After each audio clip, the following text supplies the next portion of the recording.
Drugs make no sense. You take a plant, or a weird white powder, or a tiny pill smaller than your fingernail, and somehow, entire governments panic. Cities change. Wars start. Billions of dollars move. How does something that fits in your pocket reshape the global economy? Welcome to the drugs economy. It's chaotic, it's brutal, and weirdly enough, it's organized. Let's open the box. Supply and demand. At its core, the drug economy works like any other market. People want something, someone supplies it. That's it. Except the product is illegal, addictive, and extremely profitable. When demand is high and supply is risky, prices explode. And when prices explode, incentives go through the roof. That's the engine driving everything from small-time street dealers to massive international cartels. Drugs are not just chemicals. They're commodities. According to the United Nations Office on Drugs and Crime, the global illegal drug trade is estimated to generate roughly $300 to $500 billion per year worldwide, putting it on par with the GDP of a medium-sized country. Cocaine, from leaf to line. Cocaine starts as coca leaves, mostly grown in countries like Colombia, Peru, and Bolivia. Farmers harvest the leaves, process them into coca paste, then refine them into cocaine hydrochloride, the white powder that ends up in clubs and cities across the world. The transformation is chemical, but the economics is simple. A coca farmer might earn a few $100s for a batch of leaves. In some rural areas, farmers may receive as little as $300 to $500 for coca leaves that will eventually be refined into a kilogram of cocaine. By the time that same batch reaches North America or Europe, its value has multiplied dozens of times. A single kilogram of cocaine that might cost under $2,000 near production can sell for $25,000 to $40,000 at wholesale in the United States. And once broken down into gram-level street sales, its total retail value can exceed $100,000. Every step adds markup. Farmers, processors, traffickers, smugglers, wholesalers, street dealers. Each layer increases the price to compensate for risk. Arrests, seizures, violence, bribes. Risk is baked into the price. Cartels, corporations without paperwork. Drug cartels function like corporations, just without HR departments. They manage supply chains, enforce contracts through violence instead of courts, diversify revenue streams, and invest profits. Some of the largest cartels have been estimated to generate billions of dollars annually, rivaling major multinational corporations in revenue, but without paying taxes or complying with regulations. Some control territory like mini-states. They tax local businesses, manage smuggling routes, and even provide social services in neglected regions. When you remove legal enforcement, enforcement doesn't disappear. It just becomes private and violent.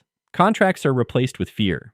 Money laundering, cleaning the cash drug. Money doesn't sit in piles forever. It needs to enter the legal economy. That's where money laundering comes in. The process usually has 3 stages. 1. Placement, getting illegal cash into the financial system. 2. Layering, moving it through complex transactions to obscure its origin. 3. Integration, reintroducing it as clean money through businesses, real estate or investments, restaurants, casinos, construction companies. Any cash-heavy business can be used to mix illegal funds with legitimate revenue. Once cleaned, the money buys houses, cars, companies, influence. The drug economy doesn't exist outside the real economy. It feeds into it. The United Nations estimates that between 2% and 5% of global GDP, potentially up to $2 trillion annually, is laundered through the financial system from all forms of criminal activity, including drug trafficking. Fentanyl, small size, massive impact. Unlike cocaine, which requires farming and harvesting, fentanyl is synthetic. It's made in labs from chemical precursors. That changes everything. You don't need fields, you don't need climate. You need chemistry. Fentanyl is incredibly potent, about 50 times stronger than heroin. That means a tiny amount can produce thousands of doses. Just 2 milligrams of fentanyl, an amount small enough to fit on the tip of a pencil, can be lethal to an average adult. From a trafficker's perspective, that's efficient. Smaller shipments, higher potency, lower transportation cost per dose. Because it is so potent, a package weighing less than 1 kilogram can contain hundreds of thousands of potentially lethal doses, making detection far more difficult and profits per gram dramatically higher than plant-based drugs. From a public health perspective, catastrophic. Tiny miscalculations can cause overdose. And because it's often mixed into other drugs without users knowing, the risk skyrockets. The economics reward potency. The biology punishes it. The war on drugs. Governments have spent trillions trying to suppress drug supply. The logic was simple: reduce supply, raise prices, lower consumption. In the United States alone, estimates suggest over $1 trillion has been spent on drug enforcement and interdiction efforts since the 1970s. But markets adapt. When supply routes are blocked, new ones form. When one cartel falls, another rises. When one substance becomes scarce, alternatives emerge. Suppression increases risk. Increased risk increases price. Increased price increases incentive. It's a feedback loop. The human cost behind the spreadsheets and logistics are people. Addiction isn't just demand, it's suffering. Families, overdoses, healthcare strain. Fentanyl has driven overdose deaths sharply upward in recent years in several countries. Emergency services, hospitals, and communities absorb the shock. In the United States, annual drug overdose deaths have at times exceeded 100,000 in recent years, with synthetic opioids like fentanyl responsible for the majority of cases. The economic burden includes healthcare costs, lost productivity, law enforcement spending, incarceration expenses. Some analyses estimate that the total economic cost of drug abuse in the U.S. alone, including healthcare, lost work productivity, and criminal justice expenses, exceeds $700 billion per year. The drug economy generates private profit but externalizes public cost. Prisons and profit. In some countries, drug-related offenses make up a large portion of prison populations. Incarceration removes individuals from the workforce, fractures families, and costs taxpayers billions. Meanwhile, high-level operators often remain insulated behind layers of intermediaries.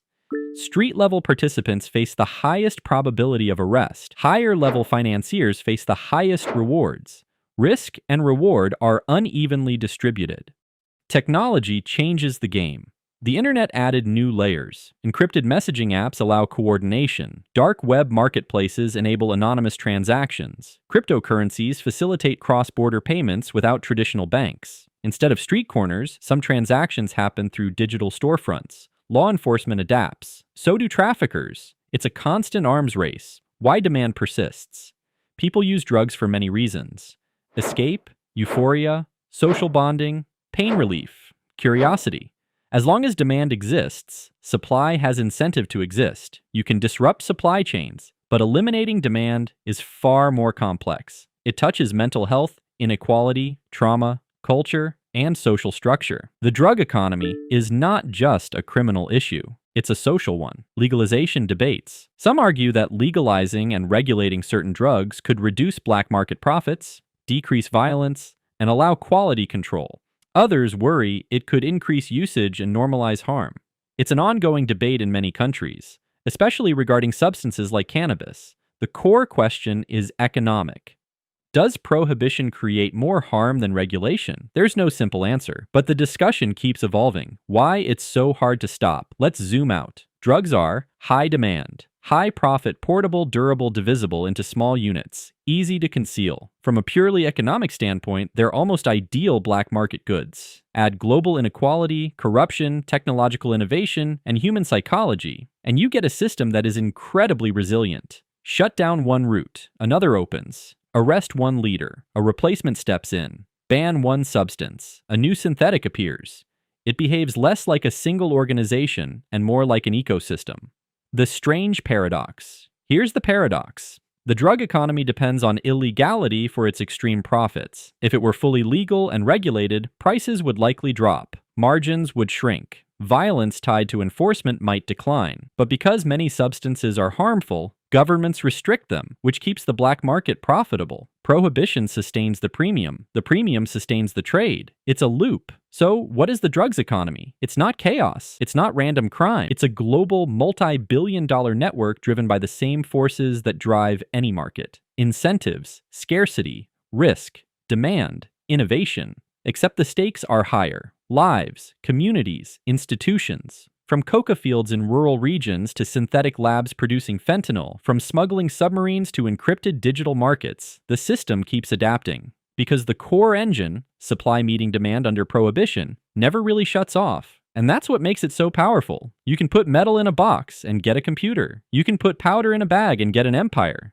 Different products, same economics. The question isn't whether the drug economy makes sense, it's that it makes too much sense.